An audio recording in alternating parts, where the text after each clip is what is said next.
Hello! Welcome to my page again! Ayan. Nagpa-deliver naman po tayo ng luho. Milk tea po yan. Galing sa Mega Milk. Ang flavor niyan is Winter Melon Cheesecake. Ayan po. Napakasarap naman ng cheesecake nila. Lalo na po yung pearl nila. Aba, saan ka pa? May lasa yung pearl nila ha. Kaya swak na swak talaga sa panglasa ko. Ayan, pinarisan ko pala to ng biscuit. Oo. Masarap kasi siya eh. Ayan. Napakasarap. Ano ba yan? Ay, kagaling ko lang minom ng milk tea. Tapos gusto ko pa. Pero ha, huwag na. Ay, lamon naman si Humba. Ayan. Another lamon, another milk tea. Ay, naku talaga, isang bisyo na hindi kayang layuan. Ang pagkain at ang milk tea. Yan ang po yung bisyo ko po. Oo. Pagkain talaga. Ay. Yan. Ino-open ko na pala yung lid. Ayan. Yung cheesecake na sa ibabaw. Ako lang ba? Hindi hinahalo yung cheesecake na nasa ibabaw ng milk tea. Kasi gusto ko lang, yan. Kasi gusto ko yung cheesecake na nasi-separate.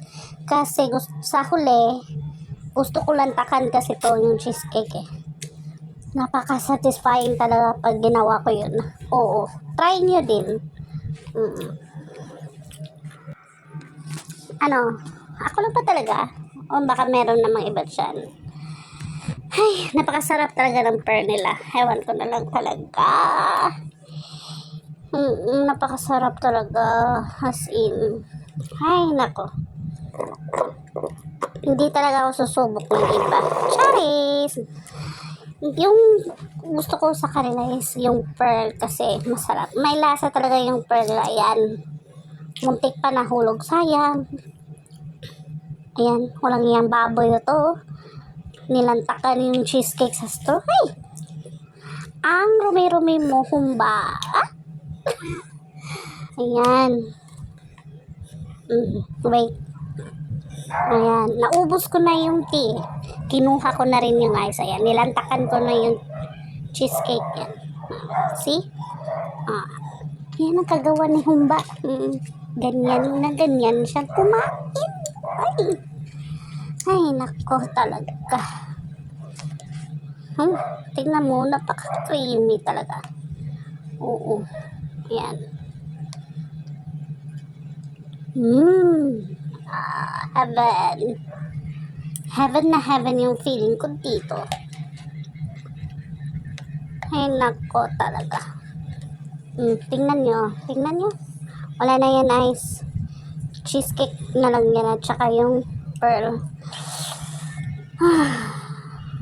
Hindi talaga ako nagsisi. Ay, sarap talaga. Ewan ko ba kung meron ba sa ibang region na Mega Milk. Kung meron man, mag-comment naman kayo. Basta dito sa Cebu, marami silang branch dito. Napakasarap talaga. Ay! Yung nabayaran ko dyan, nagpa-deliver kasi ako 136. Pero pag dun ka sa store nila ata, 120 lang ata yun. Tapos, ayan. Ubos na. Kaya ayan. Bye-bye mo na. Ubos na kasi. Diba? Sige. Bye-bye!